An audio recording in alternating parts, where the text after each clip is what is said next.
Hi, this is Lightman to talk about the turning page using Coroplast.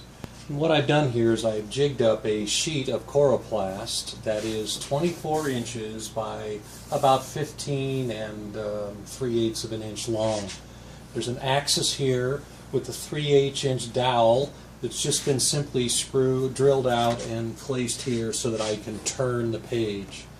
Now what I'm going to do is try to calculate what the total torque that would be required to turn here at this axis with the servo to get it to move. And to do that, I take a scale that's measured in newtons.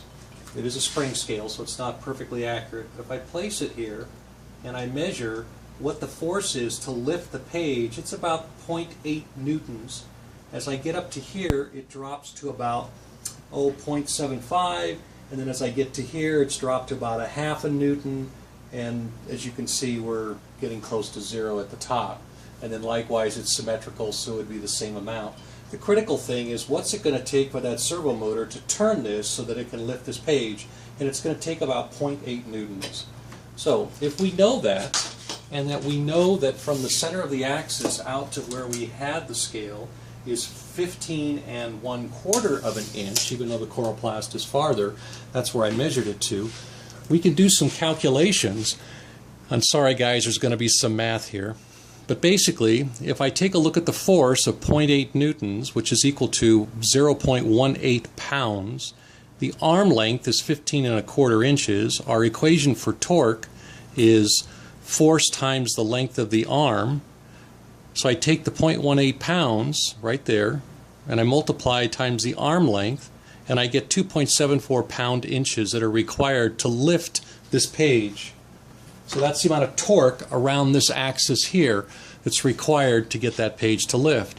Now a typical servo is about 44 ounce-inches. If I convert that by dividing by 16 ounces per pound, the torque of the servo capacity is about 2.75 pound-inches. If I compare those two, you'll see there is no margin. In fact, the servo will most likely stall out trying to turn this shaft at 2.74 pound-inches. It's too close. Now, 44 ounce-inches is usually for a 4.8 volt servo. If I go to a 6 volt servo at the same level, you get about 52 ounce-inches, which converts to a servo torque of 3.25.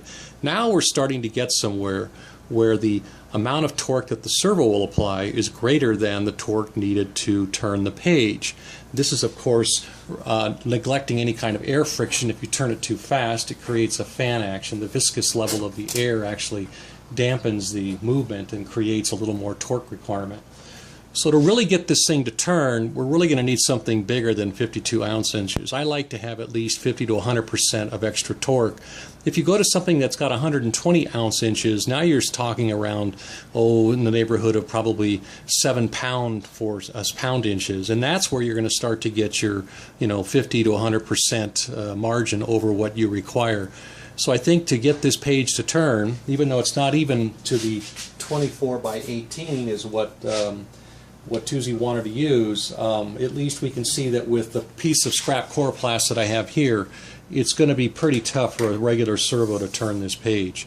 So obviously the next thing is to try a real servo on it, which we'll do later. End of this test.